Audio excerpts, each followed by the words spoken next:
used to think family was forever. That's what they tell you in those sappy Hallmark movies, right? Blood is thicker than water, loyalty over everything, and all that sentimental garbage. But no one ever mentions how fast that forever expires. When money enters the picture, I'm Olivia, the invisible daughter, the second child, the one everyone assumes will just go along with everything because I don't shout.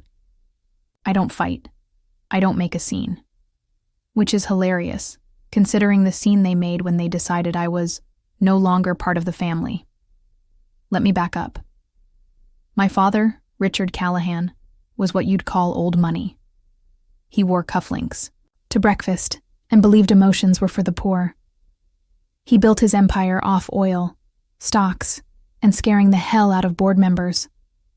I didn't get much affection growing up, but I got plenty of lessons. Like, don't trust anyone with soft hands, and never put your signature where you wouldn't put your face. My mother? A ghost in Chanel. She floated through our marble mansion like some tragic widow who forgot she wasn't dead yet. She spoke only to criticize. I was too quiet, too strange, too artsy.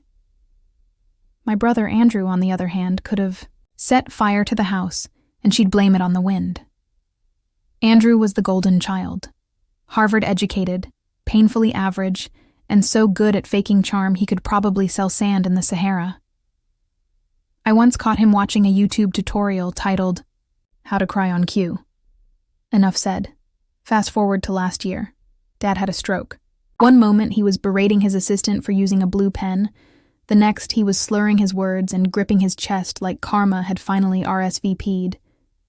I flew in from Seattle the moment I heard. I'd moved there years ago to escape the family circus, became a graphic designer, quiet life, rented apartment, cat named Chopin.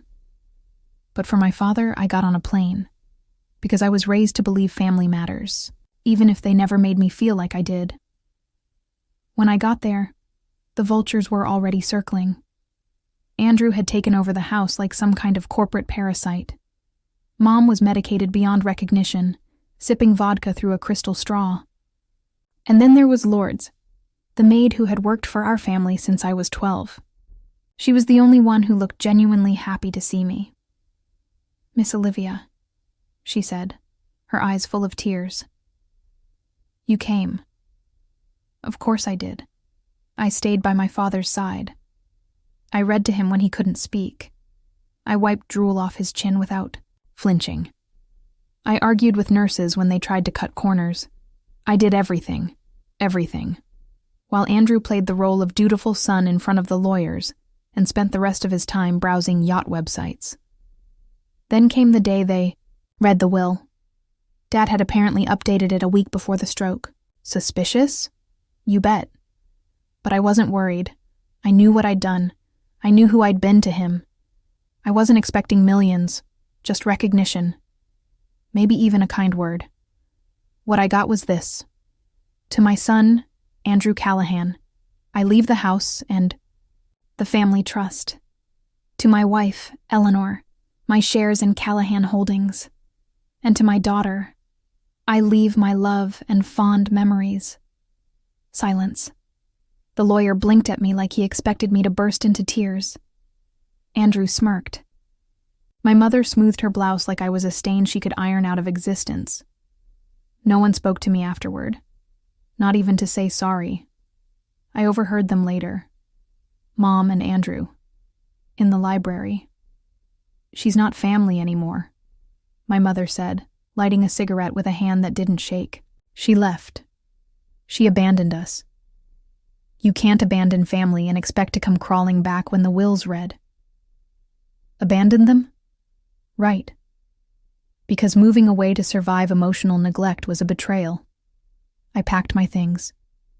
No one noticed. Except Lourdes. She stood at the top of the stairs, hands wringing her apron like she wanted to say something but couldn't find the words. You were the only one who stayed, I told her. You were more family to me than any of them. She cried. I hugged her. And I left. But that wasn't the end. because what they didn't know was this. Dad had another will. One he kept in his private safe. The one only I knew the combination to. And oh, it was delicious. But I'll get to that. You see, if I wasn't family anymore, then I figured I didn't owe them a damn thing. And revenge? Well, revenge was about to wear an apron and a kind smile. I didn't cry in the cab. I didn't cry at the airport. But I did cry in the Starbucks line waiting for a caramel macchiato, because nothing says rock bottom like getting written out of your own family and still paying $6 for sugar and foam.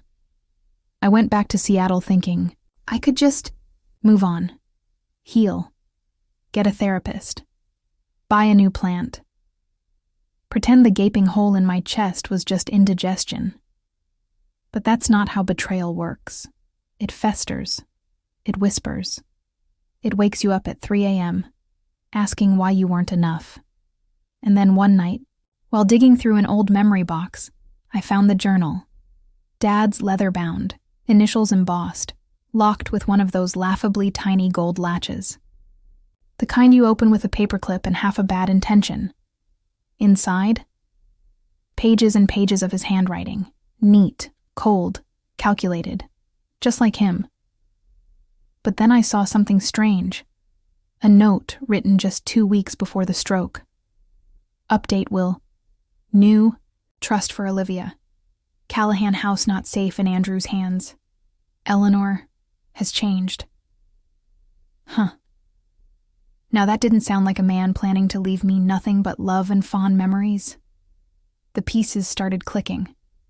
Andrew's smugness, my mother's convenient amnesia, the fact that the will was updated while Dad was already showing signs of neurological decline. And then it hit me. They rewrote the will. Of course they did. And they used some lawyer with the backbone of a breadstick to rubber stamp it. I couldn't prove it. Not yet. But I remembered something else. Dad's safe. He kept one in the study, behind a fake shelf full of books no one ever read, like The Art of War and Stocks for Dummies. He never trusted banks or people, which was ironic, considering he married both. I booked a flight that night. I showed up at the estate unannounced, wearing my best I forgive you smile. The staff let me in because they always liked me better. My mother was at the spa. Andrew was golfing, probably trying to network with people who still thought he was interesting. Lourdes answered the door. Her eyes lit up like Christmas. I need to get into the study, I told her. She didn't ask why. She just nodded and handed me the old key from the service drawer. Of course she had one. She'd been in that house longer than the damn chandelier. The safe was exactly where I remembered. I turned the dial. 19/8/72, my birthday. The only sentimental bone in my father's body.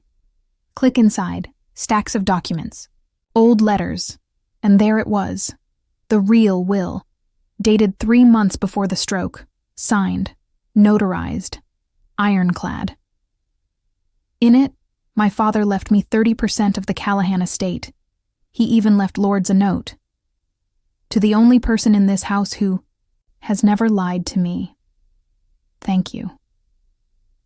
I stared at that line for a long time. Then I took the will, scanned it, and sent it to a lawyer. A real one. With a spine and a thirst for blood. He confirmed what I already knew. The other will was invalid, signed under duress. The court would rip it apart like tissue paper. But here's the thing. I could have fought them. Could have marched in and reclaimed my money, my title, my place at the marble dinner table. Instead, I thought about every birthday they forgot. Every backhanded compliment. Every time I was called the sensitive one like it was a disease. And I thought about Lourdes, about how she brought me soup when I had the flu in 10th grade because my mother didn't want to catch it, about how she ironed my prom, dress while whispering in Spanish that I was beautiful, about how she believed in me even when I stopped believing in myself. I called the lawyer again. "Can I change the will?" I asked. He paused. "You mean Not enforce the one your father left? No, I said. I want to use the legal leverage to create a trust for someone else. And just like that, I rewrote history. I told the lawyer to quietly settle everything. I wanted no drama, no press. Let Andrew keep the mansion, along with the property taxes and leaky pipes. Let my mother keep the stock she didn't understand. Let them have the illusion of winning, because the real treasure went to Lourdes. I left her the inheritance, every cent of what my father meant for me, and more. She cried. I smiled. And the best part? They still don't know. But they will. Oh, they will. You want to hear about karma? About how the world has a way of tipping the scales just when you think everything's lost? Well, buckle up, because this is where the story gets delicious. After quietly signing the trust over to Lourdes, I went back to Seattle. I kept my phone off for days. No calls, no messages. Just me, Chopin the cat, and the bitter satisfaction of knowing I'd outplayed my family without even lifting a finger. Meanwhile, Lourdes was suddenly different.